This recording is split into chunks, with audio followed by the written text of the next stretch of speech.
Good morning and welcome back to Planet Althistory. Today we are going to discuss what if the Morgenthau Plan was implemented.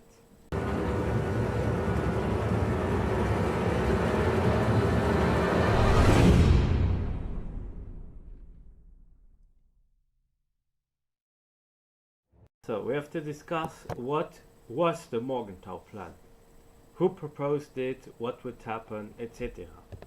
The Morgenthau Plan was a plan that was proposed by Henry Morgenthau Junior. It was a plan that was suggested around 1944, and its main goal was to revert Germany back into an agrarian state with no military and no industrial capacities.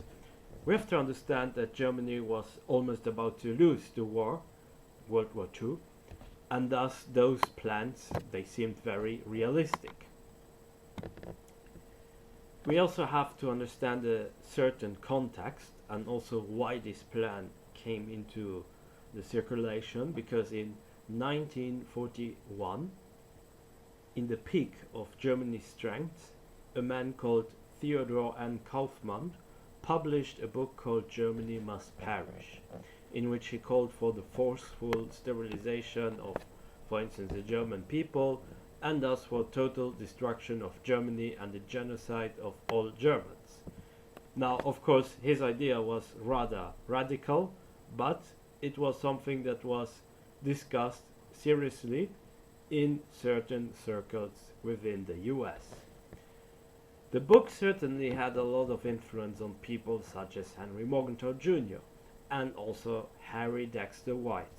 Harry Dexter White is said to be the main architect behind the Morgenthau Plan, and it was him who proposed the motion that Germany should be turned into a country primarily agricultural and pastoral in its character. This motion was signed by President Franklin D. Roosevelt and even the British Prime Minister Winston Churchill at the Second Quebec Conference in September 1944. Churchill needed to be convinced by Roosevelt and did not really plan to support this type of plan. So the support only came because he was held as hostage. He needed a credit by the US. And so he agreed to sign this motion in order to also receive the credit. Roosevelt's main motivation was also to be on good terms with Stalin, and that's probably why Roosevelt agreed to such an extreme plan as the Morgenthau Plan. But as we also know nowadays, White, he had a certain person in his department who had all the access and all the details on this plan, and he leaked everything to the press. What happened was that there were protests and Roosevelt was forced to partially pull back the plan. Now, we have to discuss also a little bit what the main points of this plan were. So the main points, they were the complete demilitarization of Germany. This also means that every factory, every industrial capacity would be totally removed. The partitioning of Germany, there were many different plans. One that said that there should be only 2 German states, another one that said 3, and also there were other ideas that suggested that the principalities should return, such as the Principality of Saxony, for instance. And the third point, the internationalization of the Ruhr area. Why the Ruhr area? Well, it's the main industrial hub of Germany. You had coal, you had iron, you had everything that was produced in there, and also big population centers, such as Köln, Dortmund, Düsseldorf, Essen, and so on. War reparations, they should be made in one form or another, according to the plan, and this would be done by transfers of territories, properties, forced German labor outside of Germany, confiscation of all German assets, etc. And as I said before, factories, they would be confiscated, removed, or just totally destroyed. Now, the point of divergence I would like to take is, what if the plan was never leaked to the press? what if the Morgenthau Plan thus was implemented? The plan would be slowly but surely known to the public. However, there would be no real shock because it would all come slowly and surely. Some lobbies could also start to support the harsh treatment of Germany, and thus the Morgenthau Plan would find a continuous support in the US, but also especially in France and also in the USSR. The UK, they would just move along with it as they would not really have any other choice. The plan would be put into place, but with few changes, of course. The military occupation zones, they could kind of be the same as in OTL. The annexations done by Poland, they would still happen, of course, but, and this is a difference that we would have, the Dutch Queen Wilhelmina, who supported the annexation of certain German territories by the Netherlands, she would this time also get part of the cake, the same as Belgium, Luxembourg, France, and even Czechia and, of course, Denmark. Austria would be recreated as a neutral state, just as in OTL, because there was a big interest to do this, and it would also serve as a good ground where the Soviets and the Americans, they could just negotiate things about the German future, let's say.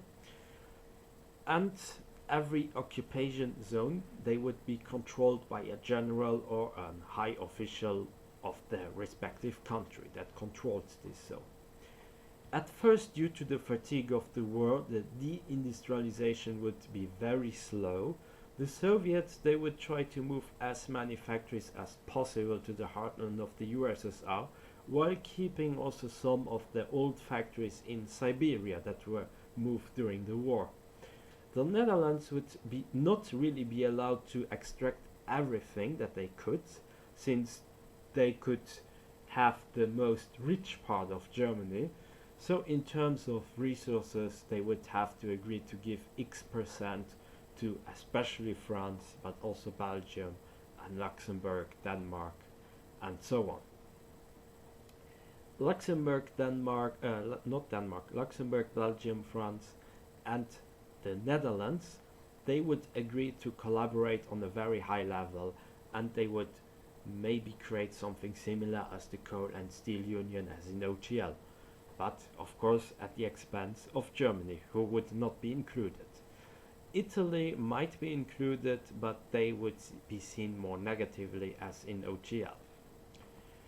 The UK, somewhat alienated, they would agree to put the Morgenthau Plan into place together with their still allies, while the USSR would evolve as they did in OTL for a certain time only.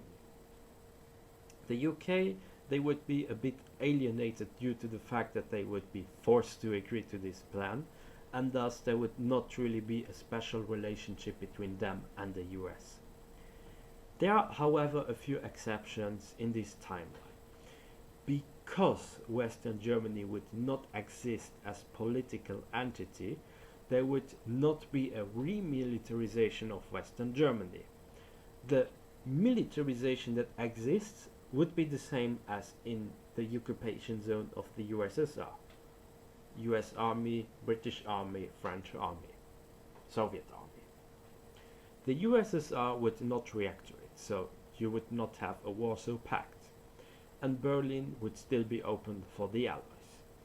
Over the next months, the plan would become harsher in nature, and the Germans would not only resist their occupiers, but they would also form liberation movements, let's say, or terrorist movements.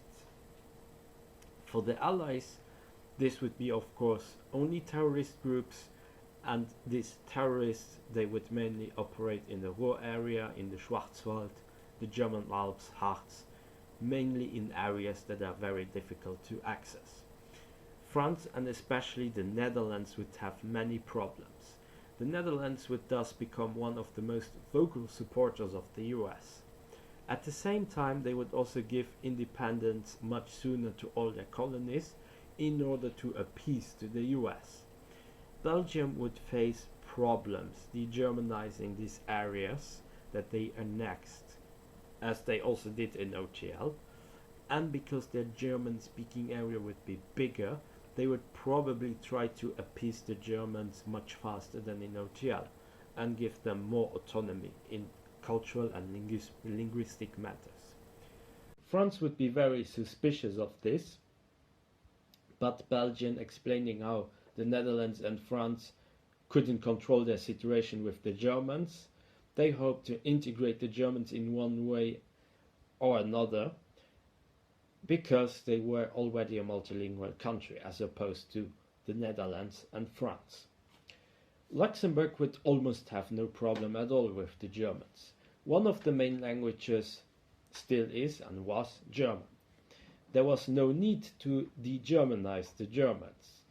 Luxembourg would explain to their Germans that they annexed that they were in fact Luxembourgish, and that these territories were since many centuries Luxembourgish, and only for a short period of time occupied by Prussia and then later on Germany.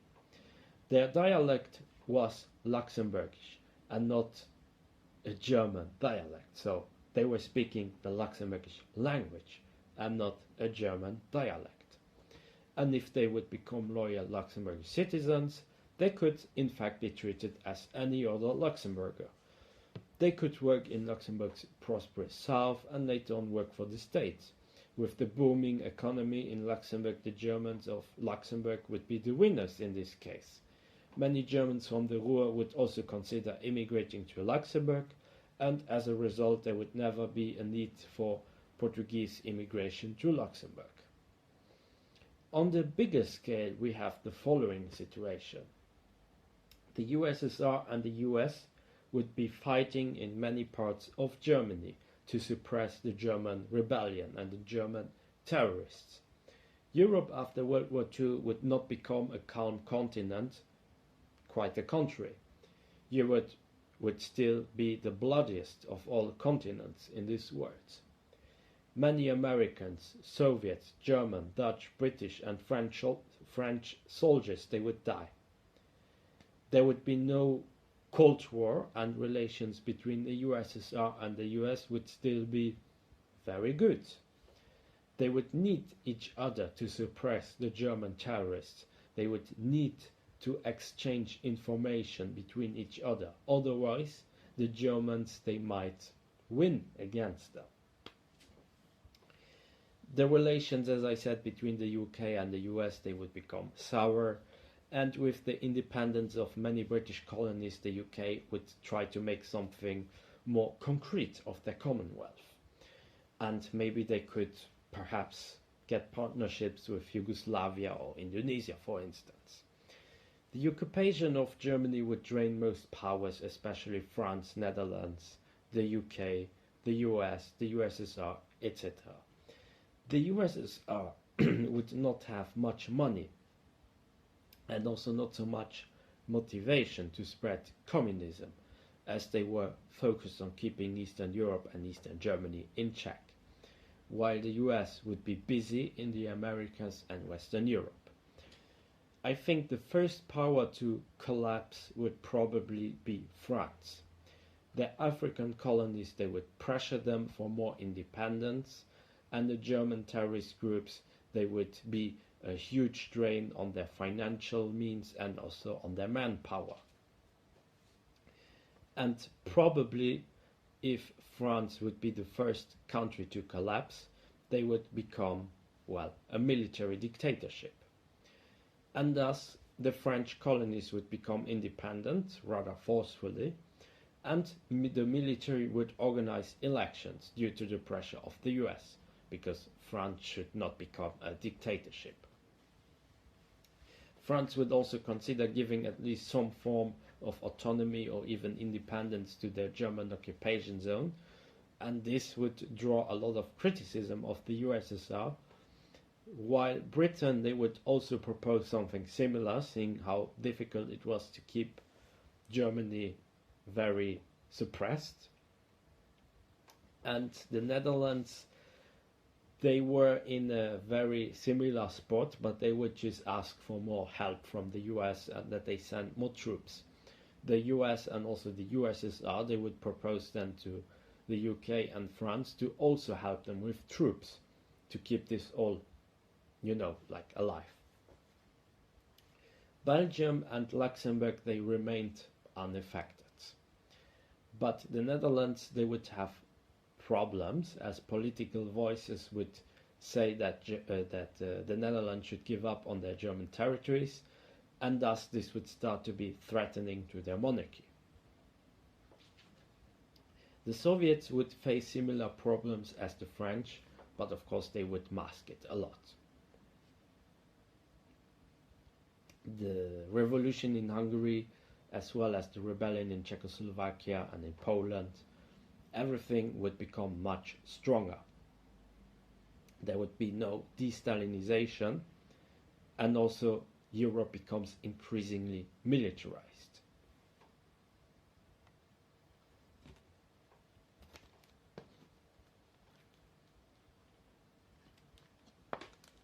Thus, the French and British occupation zone of Germany would be equally split between the USSR and the US.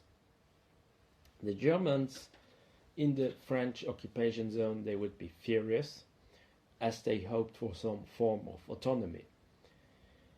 The French and the British could recover a little bit from their losses during the next years, but the problem that would arise in the USSR and the US would be how to keep the Germans in check. Many Germans were already emigrating to other places, other countries, setting up businesses, becoming successful, and could support their brothers with more guns, financial means, and hidings, especially in South America. Neighboring countries such as the Netherlands were not reliable, and they became an inconvenience. France already collapsed and was not interested to keep their occupation zone, and the two superpowers were also slowly thinking how they could approach this draining situation. Then the USSR would propose to give Germany their independence, similar as it was proposed in the Stalin notes. Poland and Czechoslovakia were not really supportive of this, but they were promised by the Soviets to get more Soviet troops that were stationed in Germany, so they would come to their countries. And similar to Japan, this new German state would also adopt this type of pacifism in their own constitution, and following the evolution in Europe, the Dutch policies they would need to change as well. And the Dutch would agree to give back some, if not most, of the former German territories in exchange for some money, which might happen or not. Germany was allowed to make a customs union with Austria, but they had to accept the presence of some foreign troops so that they could ensure neutrality on German soil. The new German government was not very popular, as they were required to pacify all the German terrorist groups. Some wanted to take revenge, some wanted to take the territories of 1938, some others they wanted the territories of 1939, etc. The economic situation was very desperate. Denazification had no real effect, because it was only seen as a tool to weaken the German spirit. So the Soviets and the US agreed to give the Germans some of their factories back, some credits to build new factories, with the promise to keep their population in check, and so that their state could be stable. Another thing they would also forward as a proposition is, once the state becomes more stable, they could also slowly take back some of their troops over the years. Both sides tried to finance political parties and groups that were also close to their own worldview, but no communism or Atlanticism would get a foothold in Germany, as both ideologies they were hated within the German population, and they were seen as inherently anti-German.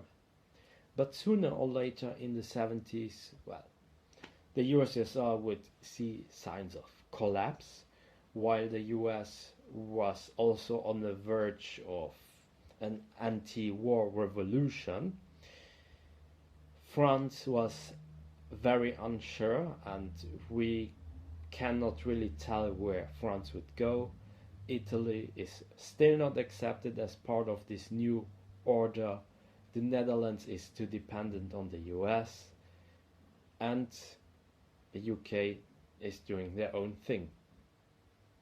And so I think that in such a situation, Germany during the 70s, where the Morgenthau Plan would be accepted, would once more rise from the ashes and change a lot in the world. That's it for today. I hope you enjoyed my video. Be sure to like and subscribe, leave a comment, support me also on Patreon, and join my forum, forum.planetalthistory.ga. Until next time on Planet Alt History.